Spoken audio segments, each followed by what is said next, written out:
दोस्तों नमस्कार। आप सभी का स्वागत है आपके अपने यूट्यूब चैनल मेंस एजुकेशन में। प्यारे दोस्तों, आपकी जो परीक्षा है प्री बोर्ड परीक्षा और बोर्ड परीक्षा, इसके लिए हम आदर्श प्रश्न पत्र हल सहित मतलब उत्तर सहित हमारे इस चैनल पर अपलोड कर रहे हैं। आज का हमारा विषय है फसल उत्पादन एवं उद्यान शास्त्र, जो कि कक्षा 12वीं मध्य प्रदेश बोर्ड परीक्षा के लिए सभी स्टूडेंट्स के लिए महत्वपूर्ण है। तो दोस्तों, जो आज का ये हमारा आदर्श प्रश्न पत्र है, ये हल सहित आपको बताया जाएगा। और विषय आप देख सकते हैं क्या है, फसल उत्पादन एवं उद्यान शास्त्र, कक्षा 12वीं मध्य प्रदेश की जो बोर्ड परीक्षा है दोस्तों, वो आपकी 12 अप्रैल से लेकर के तो 27 अप्रैल तक चलने वाली है। आपको एक भी क्वेश्चन छोड़कर नहीं आना है और इस आदर्श प्रश्न पत्र के माध्यम से आपको अपने सारे जो क्वेश्चन हैं वो कंप्लीट कर लेने हैं। और जो इस आदर्श प्रश्न पत्र में प्रश्न बताए जाएं उनको आप अच्छी तरह से लिखकर याद करेंगे। ठीक है। इसके बाद में आपको प्रश्न बैंक पर आधारित प्रश्न बताऊंगा, और जो प्रश्न बैंक है वो माध्यमिक शिक्षा मंडल मध्य प्रदेश भोपाल के द्वारा जारी की गई है। लोक शिक्षण संचालनालय मध्य प्रदेश भोपाल द्वारा जारी प्रश्न बैंक पर आधारित ये आदर्श प्रश्न पत्र है, और इसके बाद में जो क्वेश्चन के आंसर आएंगे वो भी उसी से संबंधित होंगे। तो आइए दोस्तों स्टार्ट करते हैं। कक्षा 12वीं फसल उत्पादन एवं उद्यान शास्त्र आदर्श प्रश्न पत्र 70 नंबर का पेपर है और सभी प्रश्न हल करना अनिवार्य है। और एक रिक्वेस्ट मैं आपसे करना चाहता हूं कि इस प्रकार के सभी विषय के पेपर हमारे इस यूट्यूब चैनल पर अपलोडेड मिलेंगे आपको। तो आपने अगर हमारे चैनल को सब्सक्राइब नहीं किया है तो चैनल को सब्सक्राइब कर लें और अपने दोस्तों के साथ भी शेयर कर दें जो कक्षा 12वीं में पढ़ते हैं। कक्षा 12वीं के सभी स्टूडेंट्स को बोलें और उनको भी बता दें कि ये जो 12th एग्रीकल्चर का जो पेपर है फसल उत्पादन एवं उद्यान शास्त्र, ये आपके सामने आ चुका है और अच्छे से आप याद करेंगे, अपनी तैयारी जारी रखेंगे। तो सबसे पहले हम देखेंगे इसमें सही विकल्प। सही विकल्प के बाद में आपको रिक्त स्थान बताए जाएंगे और रिक्त स्थान की पूर्ति के बाद में सही जोड़ी, सत्य असत्य और एक शब्द में उत्तर दीजिए। उसके बाद में हमारे रहेंगे प्रश्न। चलिए स्टार्ट करते हैं हम। सही विकल्प चुनकर लिखिए। पहला सही विकल्प देखिए। जो पहला सही विकल्प है इसमें आपको क्या करना है समझ लें आप अच्छी तरह से। बहुवर्षीय खरपतवार है। बहुवर्षीय खरपतवार कौन सा है ये बताना है। देखें, हिरनखुरी, बथुआ, कांस और सत्यानाशी। तो दोस्तों, बहुवर्षीय जो खरपतवार है वो है हिरनखुरी। तो इसका करेक्ट आंसर क्या होगा? ऑप्शन नंबर ए हमारा इसमें करेक्ट होगा। बहुवर्षीय खरपतवार हिरनखुरी है। दूसरा देखिए, निम्नलिखित में से कौन सा नाइट्रोजन उपलब्ध कराने वाला जैव उर्वरक है। नाइट्रोजन उर्वरक बताना है आपको और कौन सा जैव उर्वरक बताना है जो कि नाइट्रोजन उपलब्ध कराता है। आपके ऑप्शन है राइजोबियम, एजोटोबैक्टर, एजोलाफर्न या उक्त सभी। तो मेरे प्यारे दोस्तों, इसका करेक्ट आंसर होगा उक्त सभी, क्योंकि राइजोबियम, एजोटोबैक्टर और एजोलाफर्न ये सभी नाइट्रोजन उपलब्ध कराने वाले जैव उर्वरक हैं। क्या है ये? जैव उर्वरक है जो नाइट्रोजन उपलब्ध कराते हैं। इसके बाद में अगला देखिए, निम्नलिखित में से कौन सा मशरूम विषैला है। ठीक है, आपको उस मशरूम का नाम बताना है जो कि कैसा है? विषैला है, मतलब विषयुक्त है। तो इसमें आप ऑप्शन देखें, श्वेत बटन, ओयस्टर, एमेनिटा या फिर पेडिस्ट्रा। तो इसका करेक्ट आंसर आप ध्यान रखेंगे अच्छी तरह से। इसका जो करेक्ट आंसर है वो है एमेनिटा। ठीक है, एमेनिटा मशरूम विषैला है। अगला देखिए, भारत में हल्दी की पैदावार किस क्षेत्र में अधिक होती है। भारत में हल्दी की जो पैदावार है वो आपको बताना है कि किस क्षेत्र में अधिक होती है। तो डायरेक्टली आंसर देखें, दक्षिण भारत।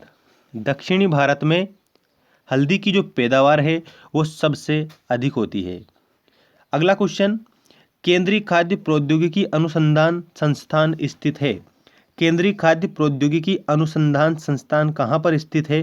तो इसका आप बताएंगे मैसूर में। मैसूर में केंद्रीय खाद्य प्रौद्योगिकी संस्थान स्थित है। आप अच्छी तरह से इसको याद रखेंगे। अब हम इसके बाद में बात करते हैं रिक्त स्थानों की पूर्ति कीजिए। रिक्त स्थान आपके इस प्रकार हैं। पहला देखिए, हमारे देश में जल निकास के लिए प्रायः विधियां ही अपनाई जाती है। कौन सी विधियां? तो ये पृष्ठीय विधियां अपनाई जाती है। कौन सी विधियां अपनाई जाती है? याद रखना, यहाँ पर पृष्ठीय आएगा। सिमेजिन एक है, क्या है? तो ये खरपतवार नाशी है। ये उत्तर यहाँ पर लिखा हुआ है, देख सकते हैं। सिमेजिन क्या है? तो खरपतवार नाशी है। ठीक है, खरपतवार नाशी। अगला देखिए, मशरूम में ड्राई बबल रोग का रोगजनक है, तो ये है वर्टिसिलियम फंजीकोला। वर्टिसिलियम फंजीकोला क्या है? तो मशरूम में ड्राई बबल रोग का रोगजनक है। अभियंता चेन की लंबाई फिट होती है। अभियंता चेन की लंबाई कितने फिट होती है? तो 100 फीट होती है। कितने फीट होती है? 100 फीट होती है। अब ध्यान रखेंगे। चलिए नेक्स्ट देखते हैं। रेवेन्यू जरीब में कड़ियाँ होती है, तो 16 कड़ियाँ होती है। रेवेन्यू जरीब में 16 कड़ियाँ होती है। रिक्त स्थान सारे जो दे रखे हैं, इनके सभी आंसर आप देख सकते हैं। रिक्त स्थान जो दे रखे हैं उनके सारे आंसर ये यहाँ पर दे रखे हैं। तो एक एक उत्तर को आप अच्छी तरह से हल करेंगे और अच्छे से याद करेंगे। चलिए अब रिक्त स्थान के बाद में हम बात करते हैं सही जोड़ी बनाइए। सही जोड़ी बनाइए पर ध्यान देंगे आप सभी। और अगर आपको वीडियो पसंद आ रहा है तो वीडियो को लाइक करना ना भूलें और चैनल को सब्सक्राइब करके बेल आइकन दबा देना, क्योंकि हर विषय के जो आदर्श प्रश्न पत्र हैं वो और उसके बाद में जो प्रश्न बैंक से रिलेटेड सारे प्रश्न हमारे इस चैनल पर आपको बताए जाएंगे, जो आपकी बोर्ड परीक्षा के लिए बहुत ही मोस्ट इम्पोर्टेंट होने वाले हैं। चलिए देखते हैं सही जोड़ी बनाइए। बोर्डो मिश्रण। बोर्डो मिश्रण में आप लिखेंगे फफूंदनाशी। फास्फोमिडोन। फास्फोमिडोन में आप लिखेंगे कीटनाशी। इंक केपस। इंक केपस में आप क्या लिखेंगे? ध्यान रखें, अनचाहे मशरूम। इंक केपस में आप अनचाहे मशरूम लिखेंगे। पोदीना। जो पोदीना है इसमें आप लिखेंगे मेंथा आर्वेंसिस। इसके बाद में आता है सिट्रल। तो सिट्रल में आप लिखेंगे लेमन घास। क्या लिखेंगे? लेमन घास। तो ये आपकी सही जोड़ी कंप्लीट होती है। आप अच्छी तरह से इस सही जोड़ी को हल करेंगे और अपने दोस्तों को भी बताएंगे, अच्छे से उनको भी मतलब शेयर कर देंगे। ठीक है दोस्तों, अब देखते हैं हम क्वेश्चन नंबर 4, जिसमें आपको सत्य असत्य छांटिए करना है। देखिए आपका सत्य असत्य इस प्रकार है। सबसे पहले आपको ये ध्यान रखना है कि एक भी क्वेश्चन को छोड़ना है ही नहीं। एक वर्षीय खरपतवार बीज द्वारा प्रजनित होते हैं, तो ये बिल्कुल सही है, पहला सत्य है। अगला देखिए, मेथालियन, पैराथिलियन इत्यादि संपर्क कीटनाशी हैं। तो मेथालियन, पैराथिलियन इत्यादि संपर्क कीटनाशी बिल्कुल संपर्क कीटनाशी है, बिल्कुल राइट है, इसमें भी सही आएगा। इसके बाद में अगला देखिए, गन्ने के पौधों का दूब जैसा दिखाई देना ग्रासी सूट की बीमारी का लक्षण है। तो गन्ने के पौधों का दूब जैसा दिखाई देना ग्रासी सूट बीमारी का लक्षण है, बिल्कुल सही है ये भी। ठीक है, ये भी सही है। अगला देखिए, मशरूम का बीज स्वान कहलाता है, बिल्कुल गलत है ये, इसमें आएगा असत्य। हरी छाल केला की किस्म है, बिल्कुल सही, हरी छाल केला की किस्म है। ठीक है, उसके बाद में नेक्स्ट देखिए, नाबार्ड की स्थापना का वर्ष 1982 है, बिल्कुल सही है। नाबार्ड की स्थापना का जो वर्ष है वो 1982 ही है। तो ये इस प्रकार से आपके सत्य असत्य कंप्लीट होते हैं। अब सत्य असत्य के बाद में हम अगला क्वेश्चन देखते हैं, क्वेश्चन नंबर 5।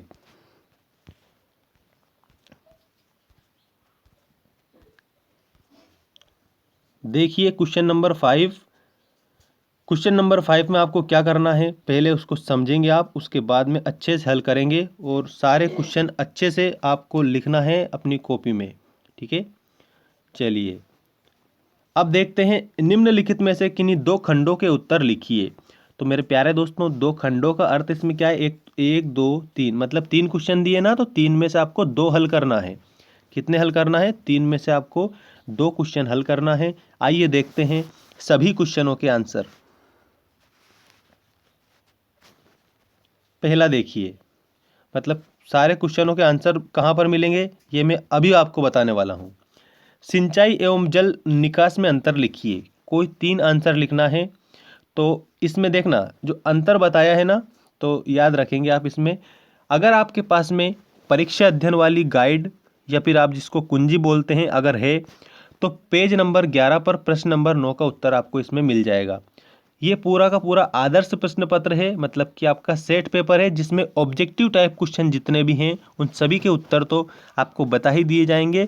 और बाकी जितने भी प्रश्न है वो मैं प्रश्न बता रहा हूँ जो मोस्ट इम्पोर्टेंट प्रश्न है, और मोस्ट इम्पोर्टेंट प्रश्न है। लेकिन आप ध्यान रखना इसमें ये जो प्रश्न संख्या दे रखी है ये कहाँ पर है, ये परीक्षा अध्ययन में आपको मिल जाएगा। ठीक है, सारे प्रश्नों को उत्तर मिल जाएंगे, तो इन पूरे प्रश्नों को आप अच्छे से याद करेंगे। अगला देखिए, मृदा में पोषक तत्वों की हानि के 3 कारण लिखकर उनका संक्षिप्त वर्णन कीजिए।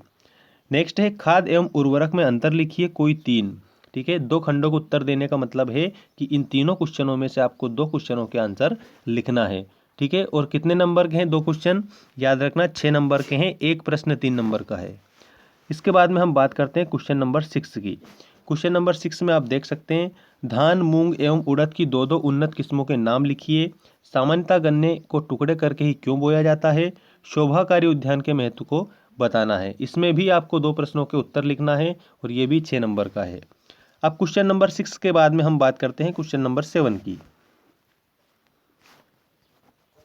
क्वेश्चन नंबर 7 में आपको 3 खंडों के उत्तर लिखना है और ये 9 नंबर का पूरा तीनों प्रश्न रहेंगे।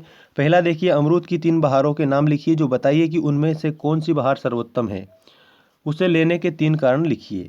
अमरूद की 3 बहारों के नाम लिखना है और आपको ये भी बताना है कि कौन सी बहार सबसे ज़्यादा उत्तम है और उसे लेने के 3 कारण भी आपको बताना है।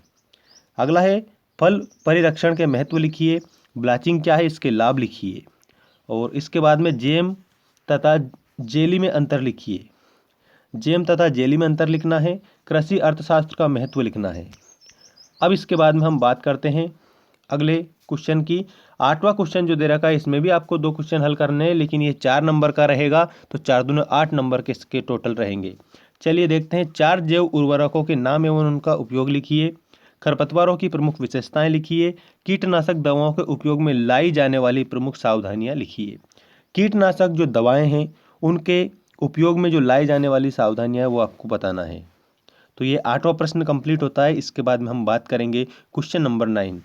क्वेश्चन नंबर 9 में आपको कितने क्वेश्चन के उत्तर देने हैं आप समझ लें अच्छे से। क्वेश्चन नंबर 9 में आपको कितने 3 खंडों के आंसर लिखना है, मतलब कि आपको 3 क्वेश्चनों के आंसर लिखना है। ठीक है, और ये कितने नंबर का है, 4 नंबर का है। तो एक ही प्रश्न 4 नंबर का, इस प्रकार से 4 3 जा 12। पहला क्वेश्चन देखिए, धान का वानस्पतिक नाम, कुल उन्नत किस्में एवं औसत उपज लिखिए। इसके बाद में अगला क्वेश्चन देखिए,